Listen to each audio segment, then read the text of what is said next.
Hello, I'm Paul Beckwith, and today I'm just going to talk about a peer-reviewed paper that just came out today about climate change affecting timekeeping.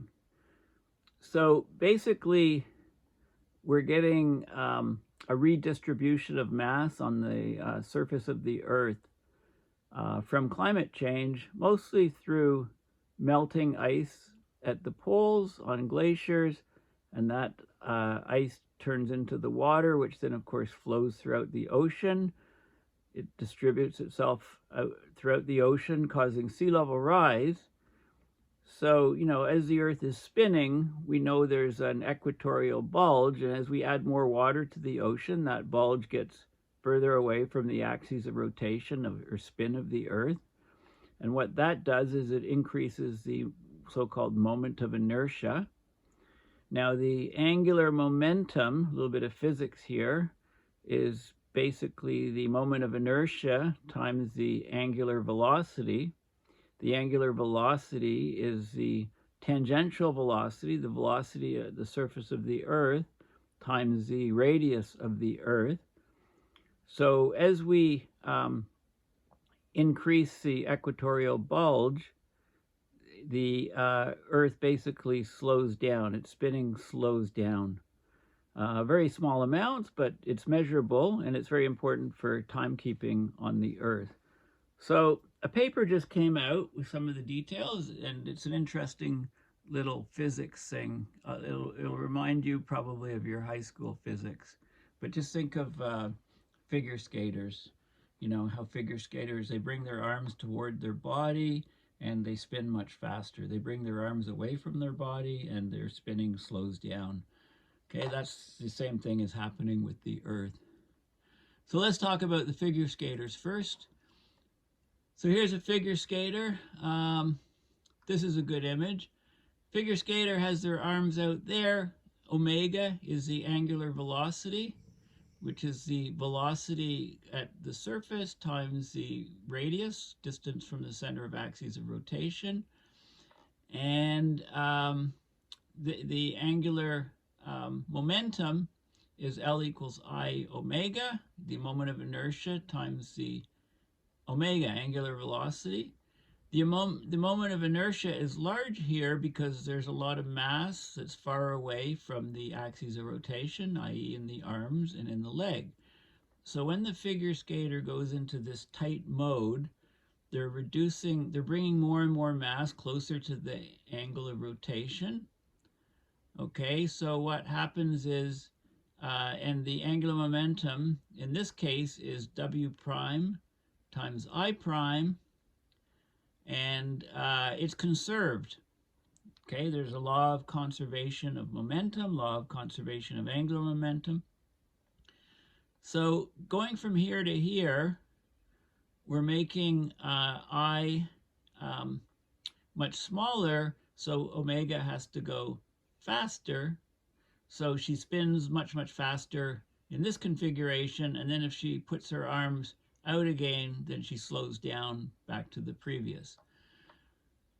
Okay, so that's what happens. So what happens with the Earth is that the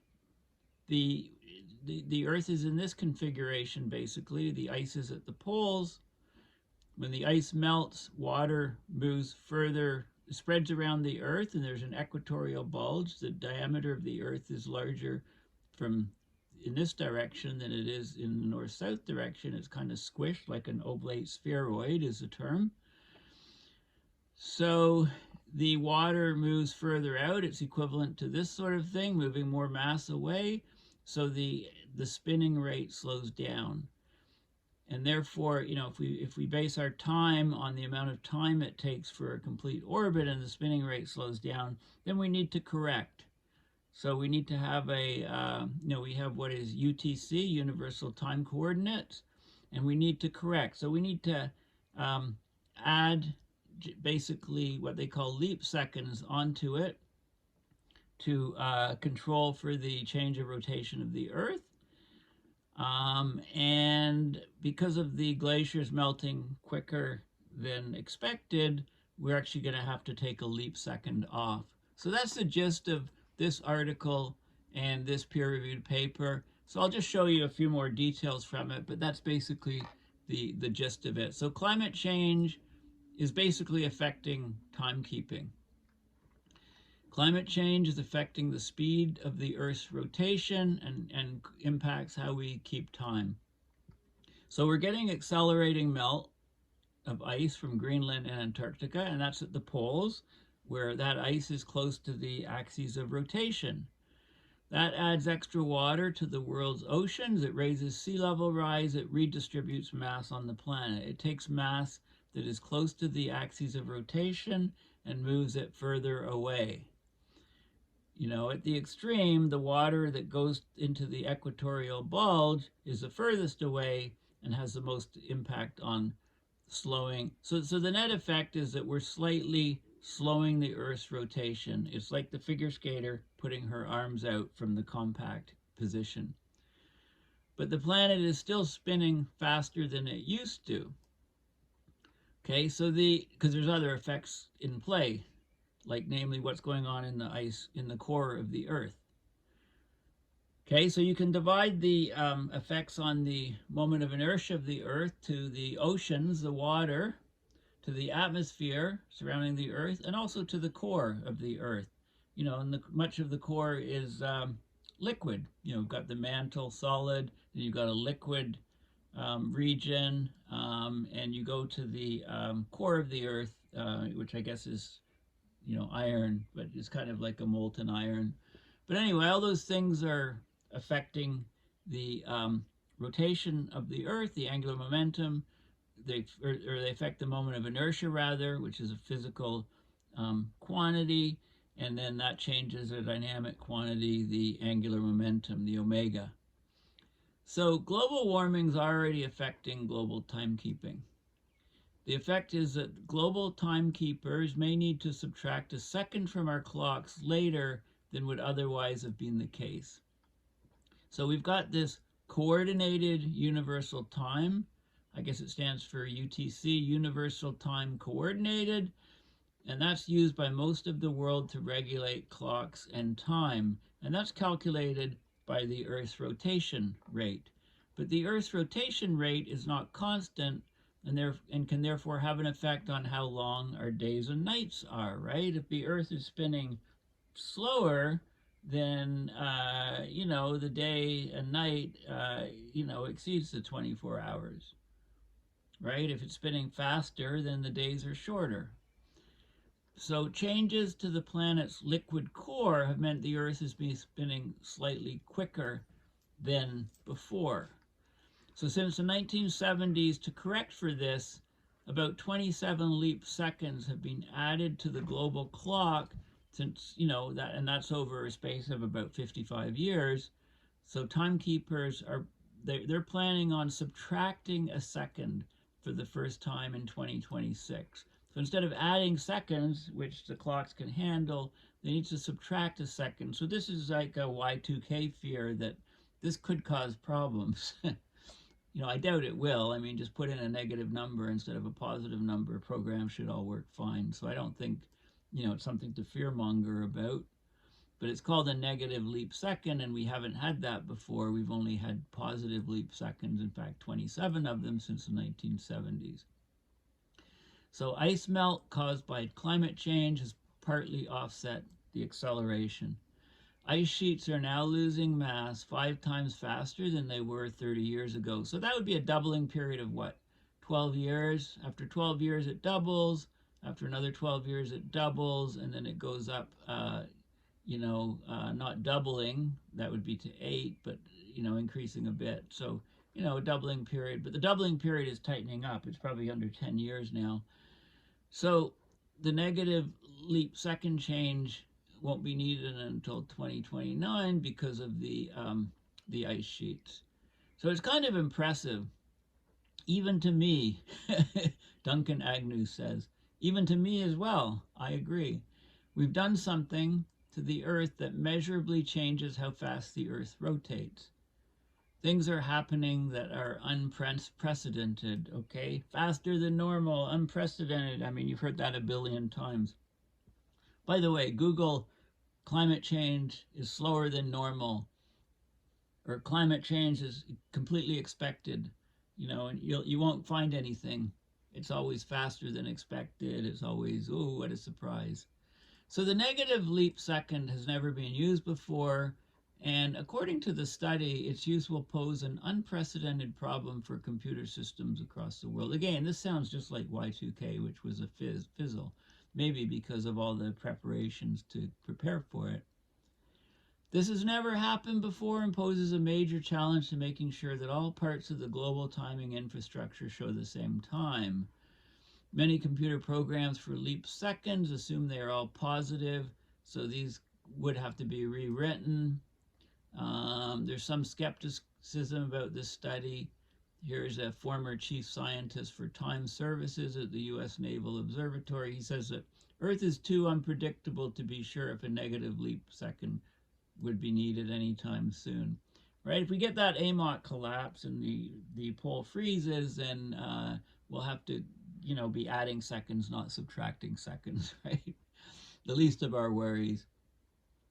We're changing the temperature of the planet. It's rising from our burning fossil fuels. That temperature rise has a huge effect on the environment, melts the polar ice caps, and changes the time. Okay, so this is an interesting study. This article is just from 5 hours ago, so I'm responding very quickly to it because I like to explain physics when I get a chance to.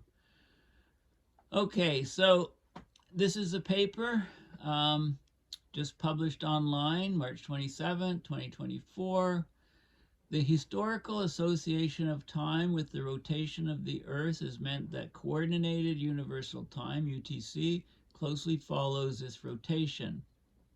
But because the rotation rate is not constant, the UTC contains discontinuities. We call them leap seconds, which complicates its use in computer networks. Since 1972, all the UTC discontinuities or jumps have required a leap second be added, and that's happened 27 times, as I mentioned from the article. So the increased melting of ice in Greenland and Antarctica, which is measured by satellite gravity, right? We can have satellites in tandem, the GRACE satellites, GRACE for gravity anomaly instrumentation on the satellites, 2 satellites flying in tandem. They fly over a mountain. The mountain pulls both satellites slightly lower orbits, pulls them closer together. We can relate how that change in how the distance between the satellites changes, correlate that to mass on the Earth. Okay, very accurately, using laser interferometers to measure the change in the distance between the satellites. So a lot of tech in there.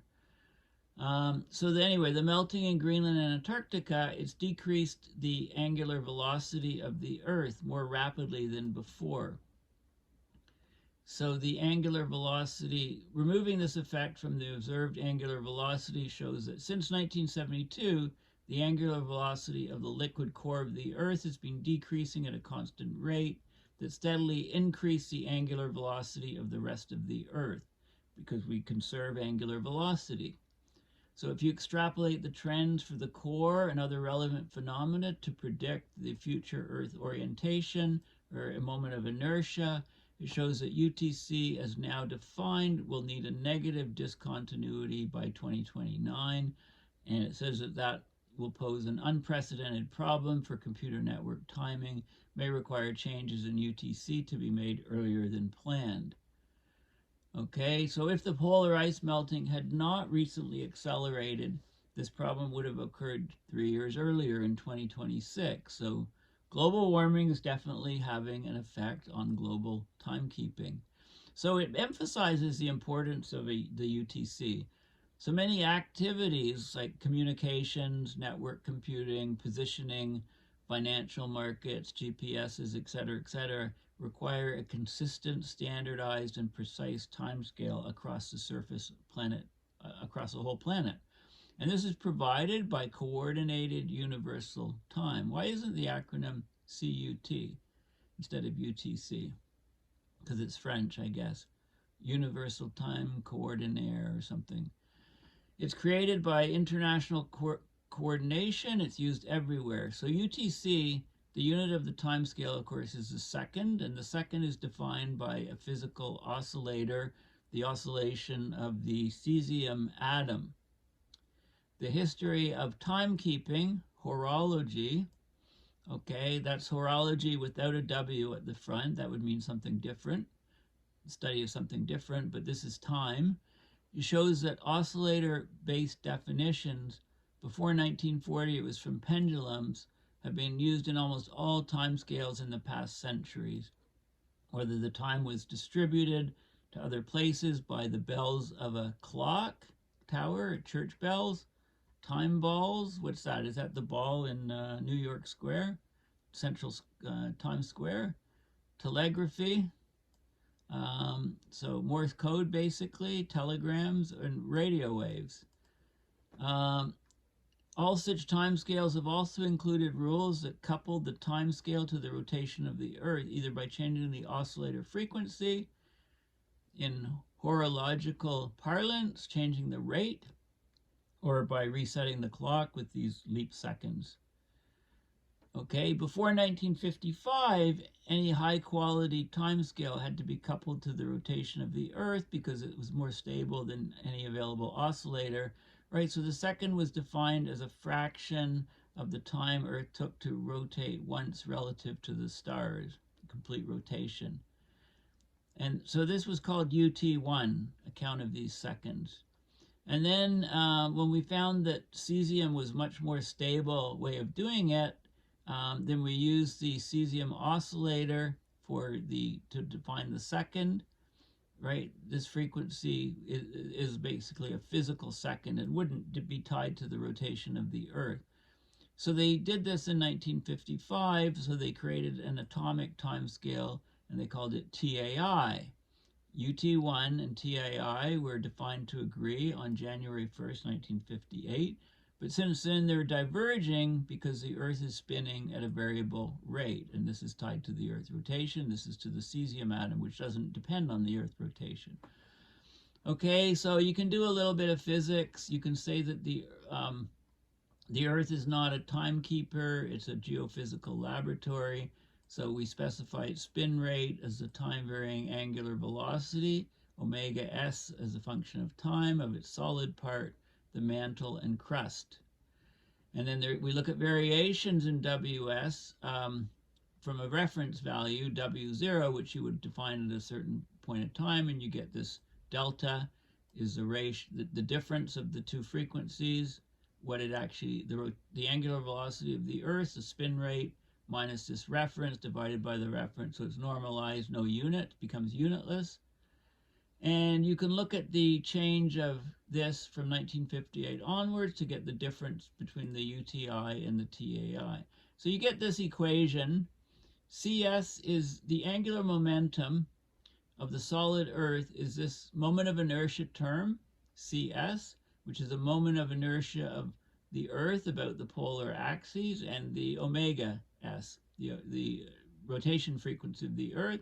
And these guys are equal to this term, H minus, and then you have the three components. You have the moment of inertia of the atmosphere times the omega of the atmosphere, moment of inertia of the water on the Earth's surface times omega of the water, and then the core of the Earth, moment of inertia of the Earth core, the Earth crust, mantle, core, etc., the solid Earth, and the frequency here. Okay, so then you can basically, if you divide through by CS, and you get this equation, and you can get these ratios to show you the relative importance of these different components. So RA is very small, 1.5 times 10 to the minus 6. That's for the atmosphere, right? The atmosphere is pretty light, a lot of it. RW is orders of magnitude larger than that of the air because water's denser. And RC is 0.13, much larger. So changes in WC are have a much larger effect because RC is much larger than these other R coefficients. Okay, and they give you an example. A motion of 1 meter per second change in the atmosphere and 30 meters per year in the core, altered WS by the same amount. Okay, so then you can go into the data. You can look at the tidal forces, right? The water, there's a friction, tidal friction, which slows down the rotation of the Earth. There's changes in the core, which you know, are quite well known and quite constant, and have an impact. But you know, we're getting a big change in the ice caps covering the Canadian Arctic and in Europe. So this glacial isostatic adjustment, it's a small effect, but over time it needs to be incorporated because UTC is so accurate. Okay, so recent changes in spin caused by ice and iron. Okay, so you can get the total moment of inertia as the sum of all the different parts from the solid part of the Earth, the water, and the atmosphere. And you can, there's this term J2 that you can create from the expansion. It's one of the most important term. Anyway, changes in J2 because of the mass redistributing on the Earth, right? The ice at the poles becoming water spreading around the planet. That changes the angular frequency. It slows it down. And that therefore changes the time. And you can see this is the value of the changes in this factor. Okay, so you can see it's nonlinear, and therefore you need to, you know, occasionally add a leap second. And it's been done 27 times since we've been using UTC. Where does it say that? You know, it said that. Oh, it said that in the general article. Okay, so you can, you know, look at the changes over time, and you say, okay, well, here's where we would not need to add or subtract have a negative leap second, but because the ice is slowing down the rotation rate, we have to do it at 2029 instead. Okay, so that's basically what it says. So the idea of a negative leap second needs to be thrown in there. So, you know, if you're interested in physics and angular momentum, there's a lot of good information in here. It's a refresher, but basically, we'll go back to the figure skater. Here's the Earth right now. Instead of her putting her arms out, if she puts her arms out, she slows down her spin, right? Because basically she makes her moment of inertia much larger. Well, the ice is at the two poles, North Pole, South Pole, it's melting. It's like her putting her arms out, it slows the rotation of the Earth. So we need, if we use the rotation for timekeeping, then we need to adjust with these leap seconds.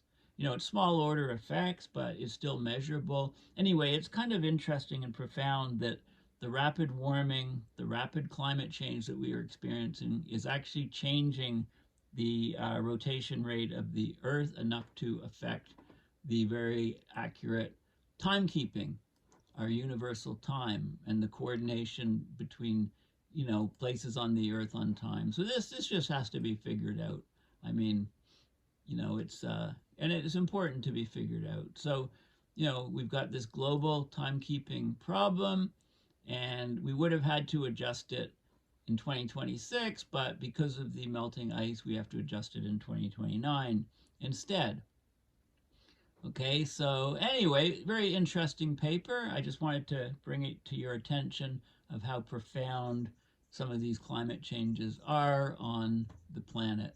And I first saw this, you know, when Bill McGuire tweeted it out 4 hours ago.